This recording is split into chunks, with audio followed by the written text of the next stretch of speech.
hour the ground trembled. March 7th, 1945. 6:42 hours. Western Germany. Near the village roads east of the Rhine. Fog hangs low over frozen fields, thin as gauze, clinging to hedgerows and the dark spines of pine. Somewhere in the gray distance, steel grinds against steel.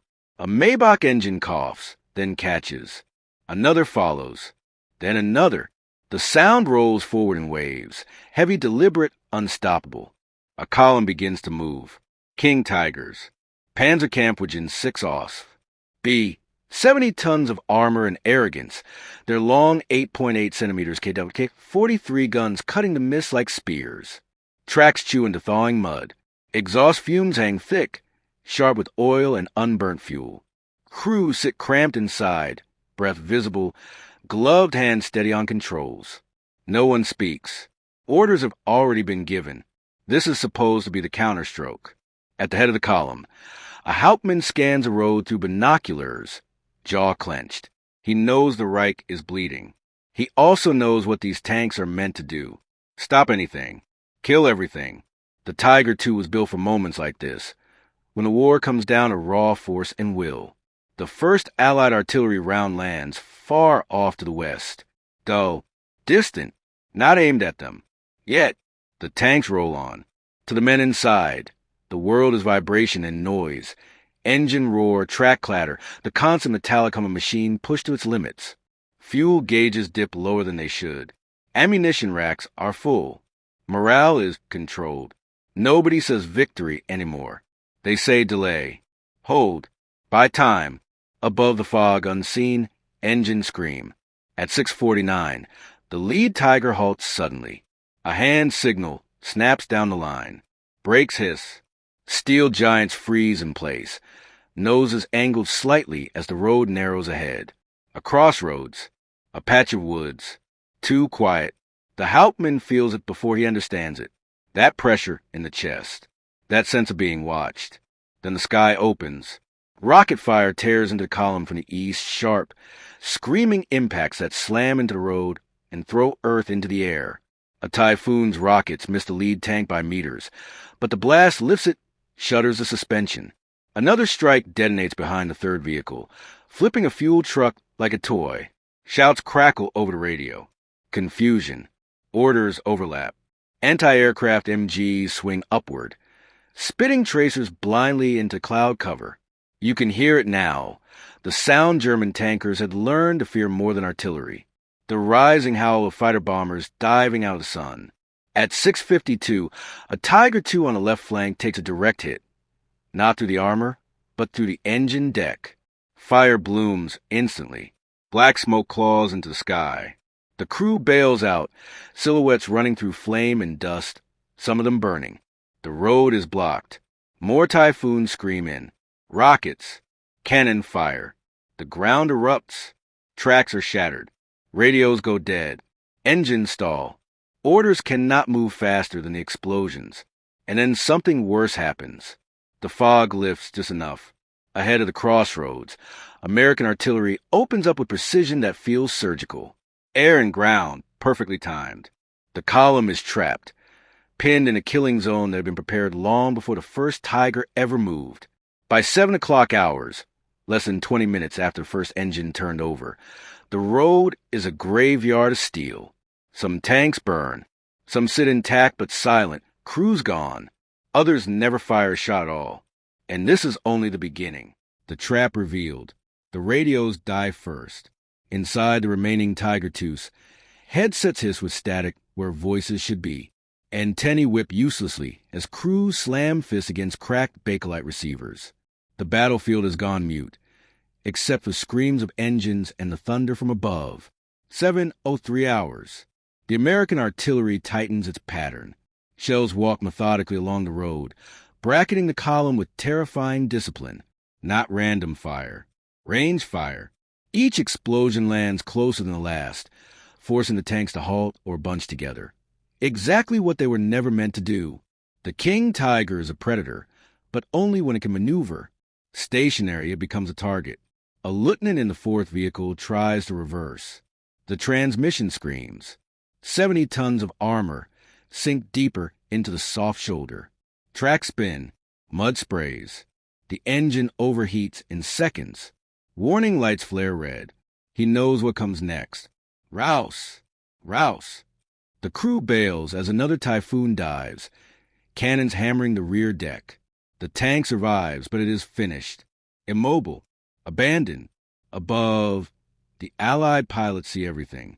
The fog that once protected the Germans now betrays them, thinning just enough to reveal black crosses and long gun barrels.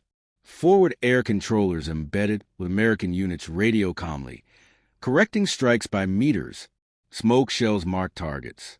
Every Tiger that moves draws attention. Every Tiger that stops becomes an aiming point. This is not a surprise encounter.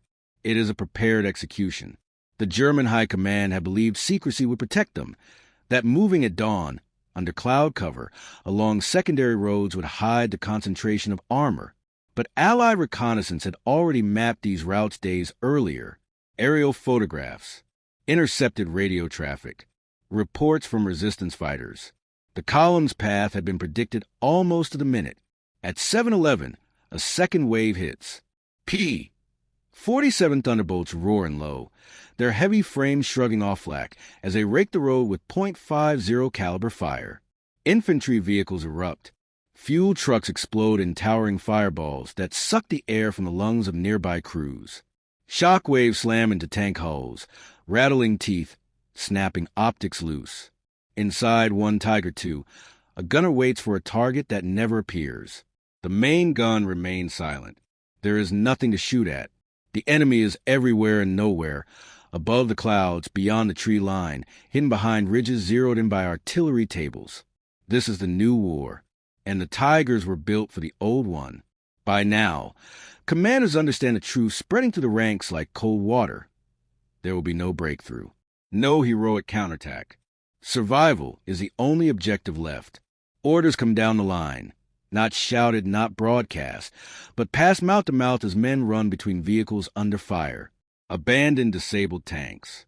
Destroy what you can. Scatter into the woods. Explosive charges are slapped onto breeches. Valves are opened to drain fuel. Some crews fire a single round into the earth, defiance, habit, or superstition, before fleeing into cover. Others simply run, leaving 70 tons of untouched armor behind them. At 7:26, the last organized resistance collapses. What remains of the column is no longer a unit. It is fragments, burning hulks, intact machines without crews, shattered support vehicles, bodies on the road and in the ditches. Nearly 100 Tiger IIs have vanished from the fight in less than an hour. Not all are destroyed. Many sit silently, guns forward, as if waiting for crews that will never return. And the Allies are already moving in. Steel without masters. 7:34 hours. The air strikes fade, not because the target is gone, but because there is nothing left to hit that matters.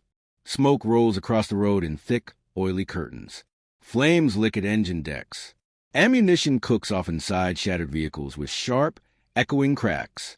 The King Tigers that remain intact stand like monuments, immense, untouched, and utterly useless.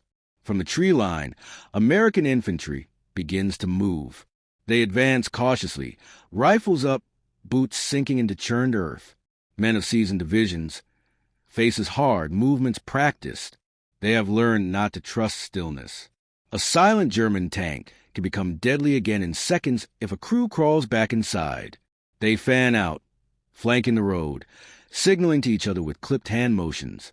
A Sherman Firefly rolls forward carefully, gun trained on the nearest Tiger II. The size difference is obscene. The Firefly looks like a toy beside it. But size no longer decides this fight. An American lieutenant climbs on the hull of an abandoned King Tiger, boots slipping on soot-blackened steel. He bangs on the turret with his rifle, but no response. He peers into the commander's cupola. Empty. Inside, the tank smells of fuel, sweat, and fear.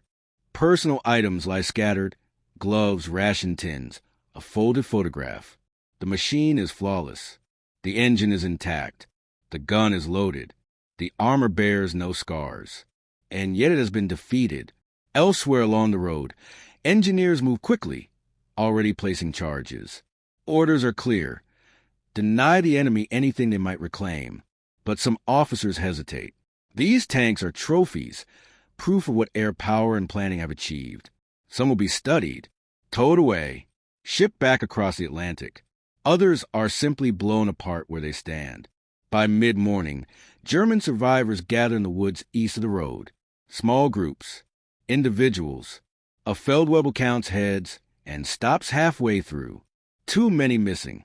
Too many dead. Radios gone. Command structure erased. No one knows what happened to the rest of the battalion. Some crews fled on foot and were captured hours later, days, hands raised before they even saw the Americans.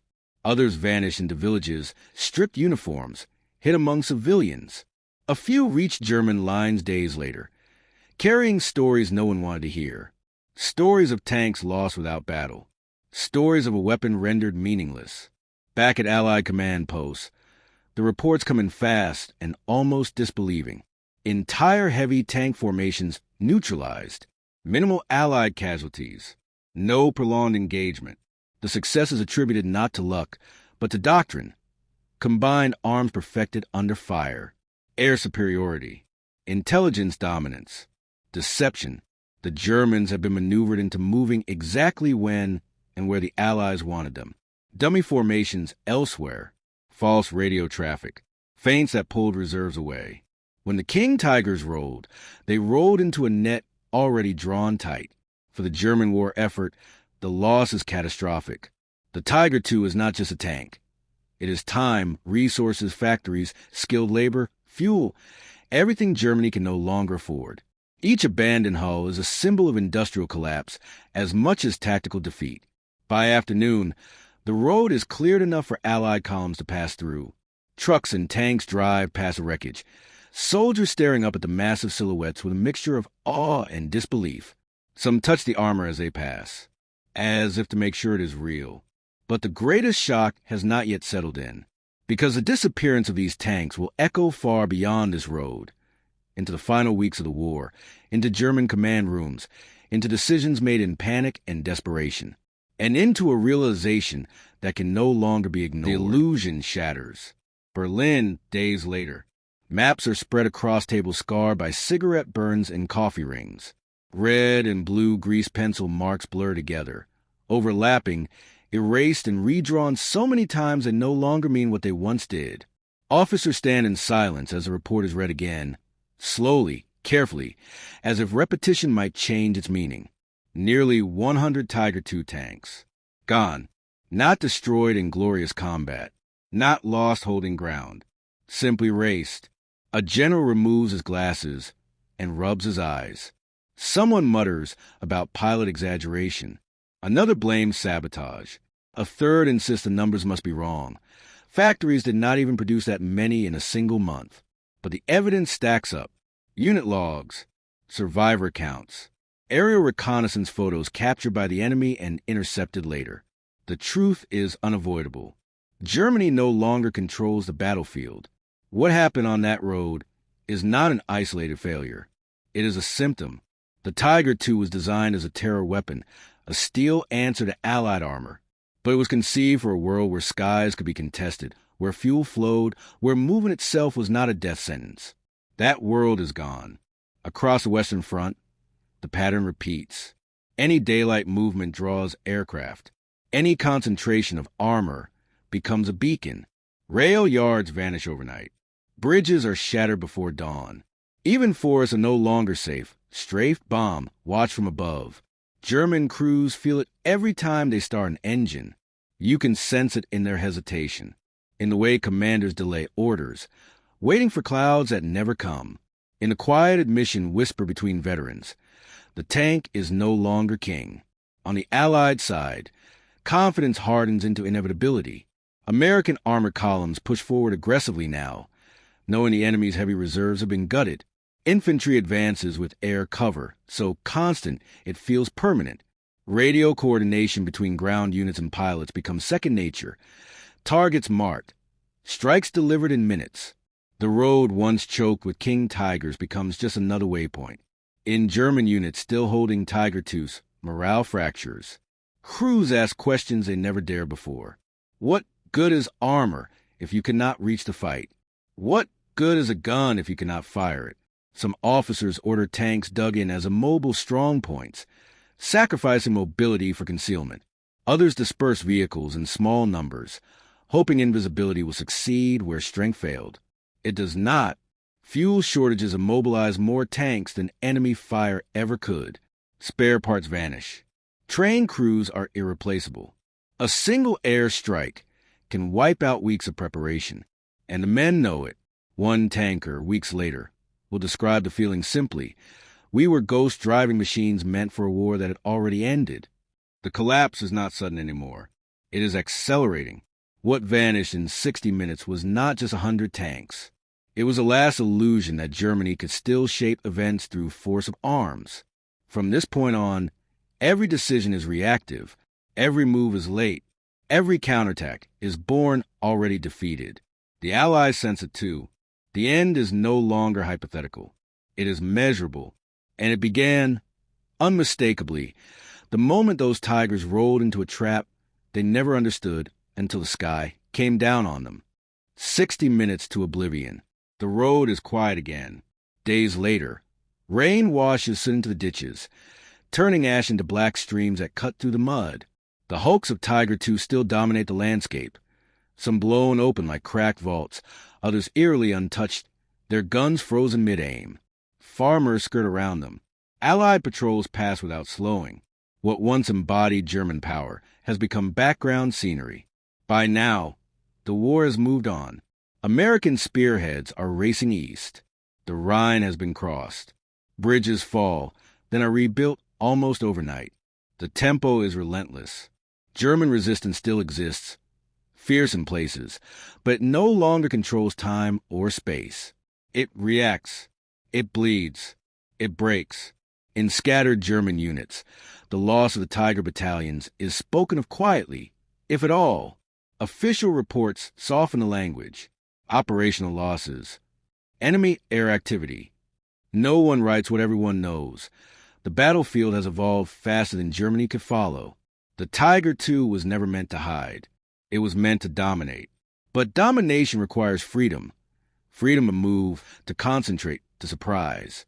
In 1945, that freedom belongs to the Allies alone. The sky ensures it. Intelligence reinforces it. Coordination perfects it.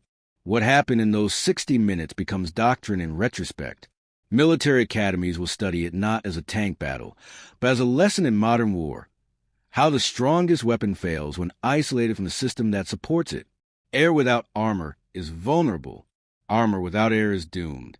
Some of the captured Tiger IIs are shipped away, examined inch by inch.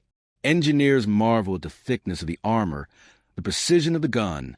They note the complexity, the maintenance burden, the sheer impracticality under constant air threat. Reports circulate. Conclusions are drawn.